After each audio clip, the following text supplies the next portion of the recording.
ขันยามฮ้อนนี่ฮ้อนหลายเนาะเหือนน้องเนาะโอ้จนอยู่บ่ได้ทุกคนอันนั้นเอื้อยบ่เออ เอื้อยแท้ๆบ่ โอ้เห็นแล้วสงสารน้องหลายเฮาก็เลยมาหาสาวนัดกับซอปัดก็เลยแวะมาเยี่ยมมายามน้องคนนี้ทุกคนไอ้น้องว่าอยากได้พากระแตแอมเฮือนสารบ้านซองแล้วก็สีเฮ็ดบ่อนห้องนอนเนาะ แม่น ไฟฟ้ากะบ่มีใส่ทุกคนบ่อนห้องนอนของน้องบ่มีเงินจักซื้อทรายกับดอกไฟฟ้า โอ้ คุใส่กับบ่มีบ่น้องบ่มีเนาะข่อยเบิ่งอยู่เฮือนเจ้ามีแต่กิ่งเดียวเวลาน้องไป มื้อนั้นน้องก็บอกว่าอยากได้ขุตักน้ำ อยากได้คุตักน้ำกับไฟฟ้านี่เพิ่นว่า โอ้ สงสารน้องลาเด้อทุกคนเลยขอช่วยให้น้องซื้อเกลือปิงนัวประมาณ50,000กีบทุกคนกับบ่แม่นเฮาด้วยทีมงานเฮาเด้อทุกคน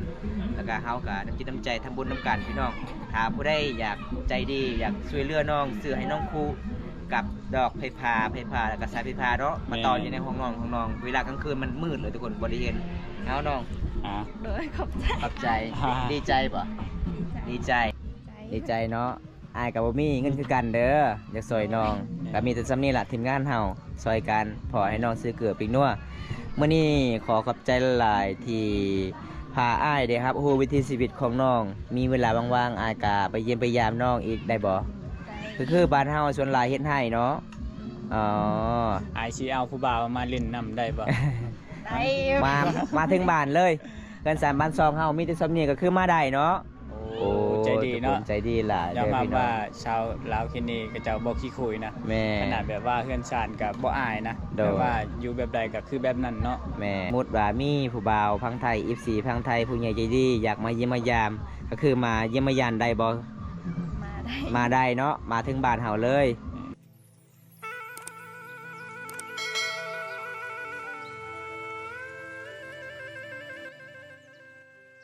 วันนี้เฮาก็อยู่เฮือนกระเซายามแลงๆเนาะบรรยากาศปันอาณาเฮา แม่นมี โอ้ มี FC กินฮอดเจ้าได้ก็เลยเฮากลับไปเยี่ยมไปยาม เป็นยังไงได้เน็ตแล้วบ่น้อง ได้แล้วบ่ ผู้ใดเสร็จหาเจ้าก็เห็นสีชมพูบ่แม่นเจ้าฮักกันกับสาวปัดบ่เป็นเพื่อนกันกับสาวปัดบ่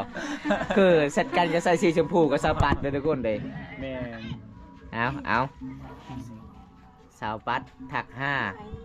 สาวก็เศร้าหรือสาวเศร้าสาวเศร้าเด้อทุกคนเลย บ้านเดียวกันเท่ บ้านเดียวกัน เนาะ จังหน่อยน้องกับสาวปัดนี่เอากันได้ผู้หญิงต่อผู้หญิงเด้อีหลีเคย มี เบิ่ง มีมาบ้านเฮามีบ่ เคยมีบ่ บ่มี บ่มี เนาะ เนาะ อ๋อ เมื่อคืนนี่หมู่บ้านของน้องคอยได้ยินเขาเว้าว่าเอาผัว2คนเลยเมื่อคืนนี่ไปสู่ผู้บ่าวเลย แม่นใช่บ่โอ้ สาวก็สาวว่าสาวก็สาวแล้วมื้อใดเราสิเอาผัว บ่คิดว่าชาวก็เฒ่าบ่แม่น มื้นเจ้าโอ้ ยอก ยอกเนาะเพิ่นว่ายอกเด้อบ่มีเด้อทุกคนเลย มี FC บอกว่า ไอ้พ่อจะไปใส่เนาะอ๋อไปกินเบียร์โอ้ชวนเจ้าบ่ได้กินเนาะบ่เคยกินเบียร์บ่โอ้เพิ่นว่าบ่เหลือซื้อมาเลยเพิ่นว่ายานที่สุดก็คือยามบ่มีคนดูแลเพิ่นว่า แม่น เอาตอนนี้เพิ่นเสร็จหากับสาวปัดก่อนสาวปัดก็เลยถามว่าเอามาก็สาวเอ้ยเจ้าเห็นบ่บ่าวบนตากับบ่าวใสมาหาเจ้า น้องเว้าภาษาบางกอกนะทุกคนเอาทุกคนน้องว่าว่าอ้ายเอ้ยออกจากตารางเฮือนคอยกันเด้อถ้าอยู่ตารางเฮือนมันฮ้อนหลาย อันนี้เป็นเฮือนน้องทุกคนเป็นความพันน้องตอนไปถามมื้อนั้นน้องว่าอ้ายคอยจักได้ไม้กระแตะ CM ผ้ากระแตะ CM เฮือนเพราะว่าเฮือนหลังนี้ ใส่แต่ ถ้า สีเนาะ ใช้ที่สั่งอาซีทุกคนเลยเพราะว่ามันฮ้อนหลายเด้อทุกคน มาสั่งนี่ก็มาอัปเดตวิถีชีวิตน้องก็คือเก่า ขันยามฮ้อนนี่ฮ้อนหลายเนาะเฮือนน้องเนาะโอ้จนอยู่บ่ได้ทุกคนอันนั้นเอื้อยบ่เอ เอื้อยแท้ๆบ่ โอ้ทุกคนเลยก็คือเอื้อยเจ้าตัวนี้นึ่งข้าวเป่าไผ่ผู้ใดนึ่งข้าวน่ะ ตาเจาะเหนียว เจ้าตักน้ำเลยบ่สาวตักน้ำเลยบ่แล้วโอ้แสดงว่าเจ้านี่มือหนึง3เทื่อไปตักเนาะ ผู้ใดไปตักเอื้อยบ่เอาทุกคนเห็นแล้วสงสารน้องหลายเฮาก็เลยมาหาสาวนัดกับซอปัดก็เลยแวะมาเยี่ยมมายามน้องคนนี้ทุกคนไอ้น้องว่าอยากได้พากระแตแอมเฮือนสารบ้านซองแล้วก็สีเฮ็ดบ่อนห้องนอนเนาะ แม่น ไฟฟ้ากะบ่มีใส่ทุกคนบ่อนห้องนอนของน้องบ่มีเงินจักซื้อทรายกับดอกไฟฟ้า โอ้ คุใส่กับบ่มีบ่น้อง บ่มีเนาะข่อยเบิ่งอยู่เฮือนเจ้ามีแต่กิ่งเดียวเวลาน้องไป มื้อนั้นน้องก็บอกว่าอยากได้ขุตักน้ำ อยากได้ขุตักน้ำกับไฟฟ้านี่เพิ่นว่าสงสารน้องลาเด้อทุกคนเลย อันนี้เลยดีก็ซื้อขุให้น้องเพิ่นเด้อ เป็นยังไงช่วงนี้ก็คือคันทายมี FC เซตหาเจ้าก็มีเน็ตอยู่บ่บ่มีอ๋อบ่มีคันสมมุติว่าเฮาบ่มีก็คือเฮาต้องขอเสื่อมน้ำหมู่เนาะอ๋อ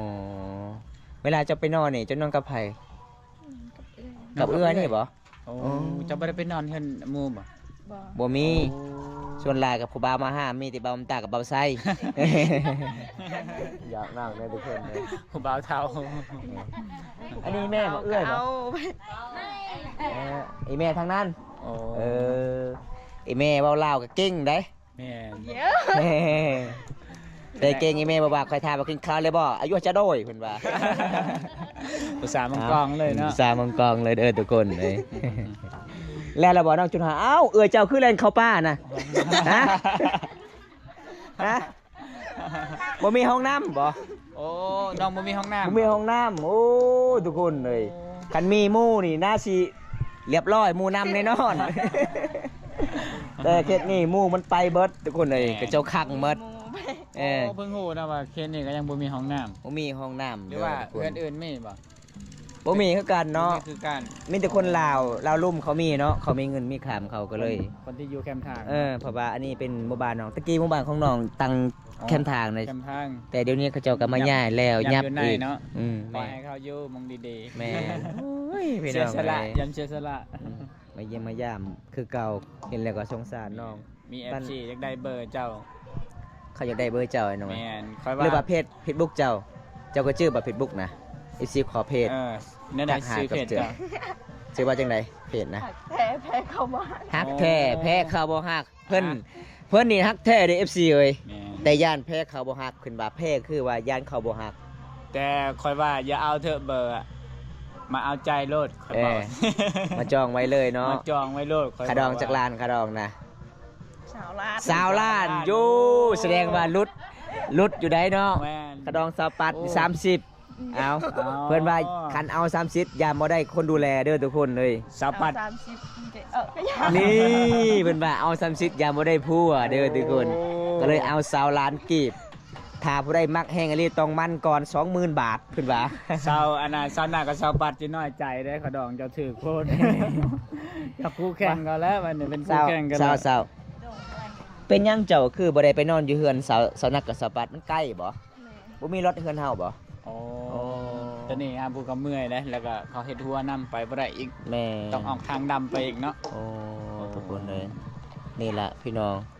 การแก่ภาวะสงกรานต์ใกล้สิฮอดน้องก็บ่มีคู่สิไปน้ำอีกเนาะ บ่มีรถอีก เงาถ้าบ่มีรถสิไปก็คือน้องไห้เลยวะบ่ไห้เลยเนาะโอ้เกิดบ่ายหมู่ไป ปีกายนี่ เซ ไป ล บ่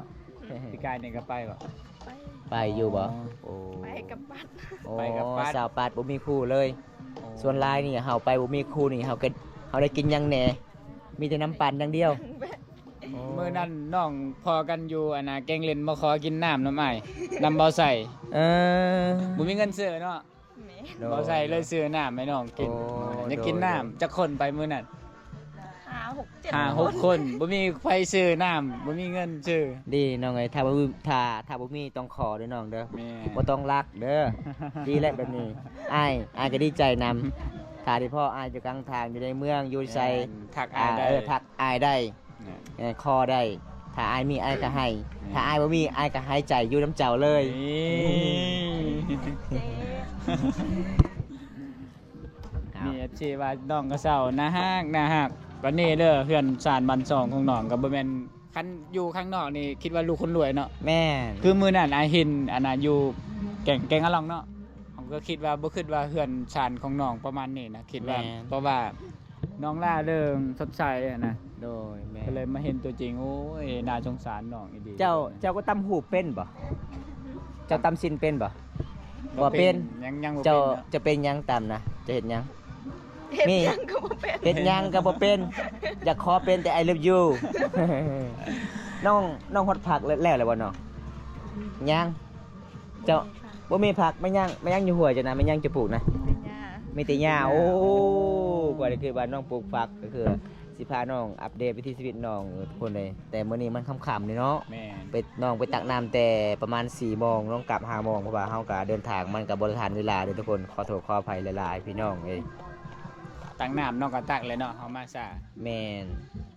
เดี๋ยวมื้อหน้า เวลาน้องไปหากินนี่ไปหากินอยู่ไสเนาะบ่มีอาหารเลย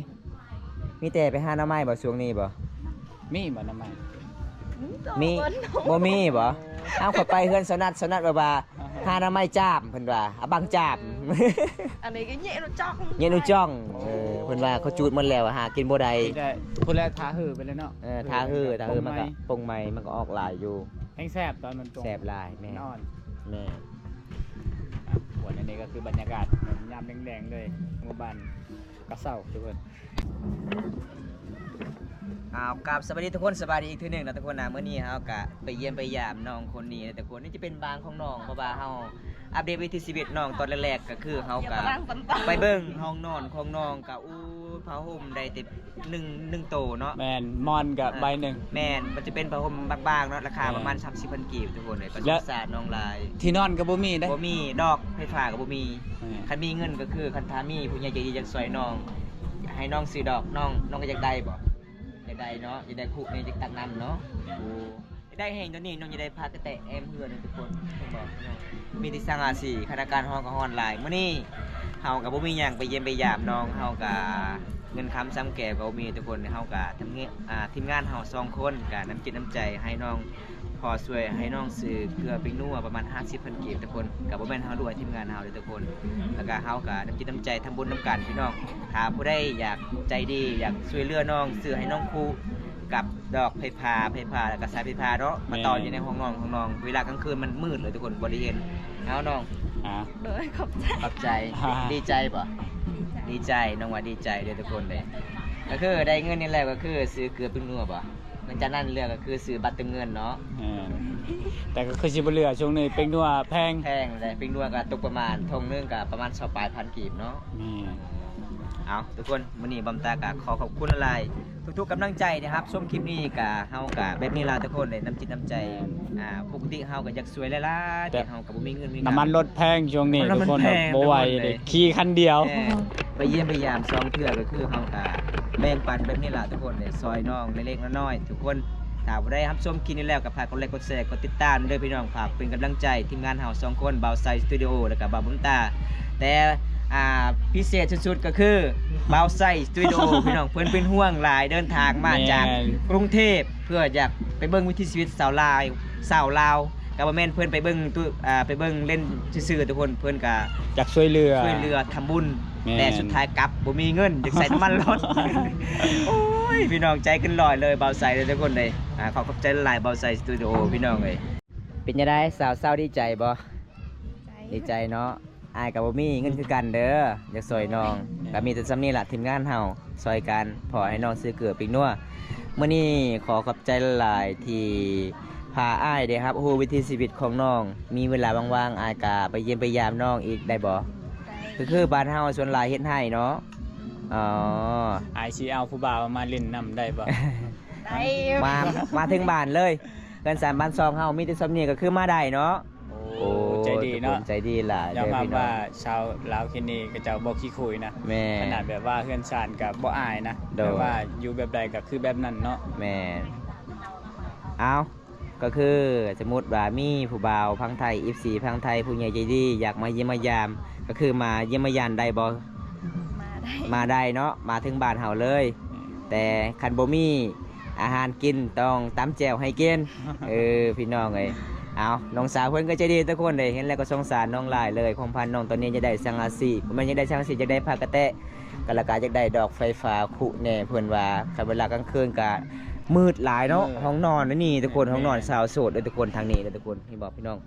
บอกประตูก็แบบว่าน้อยๆทุกคนเลยเพื่อนของน้องมันก็สินอนหลายเลย บ่ห่มกับพื้นเดียว แม่น ม่อนกับใบหนึง สินวนกับบ่มี สาดใบหนึ่ง สินวนกับบ่มี บ่มีเลยมีแต่ศาสตร์ แม่ ศาสตร์ใบหนึ่ง แม่ แล้วก็ ทุกคน นอน เลย 2 คนทุกคนน่ะ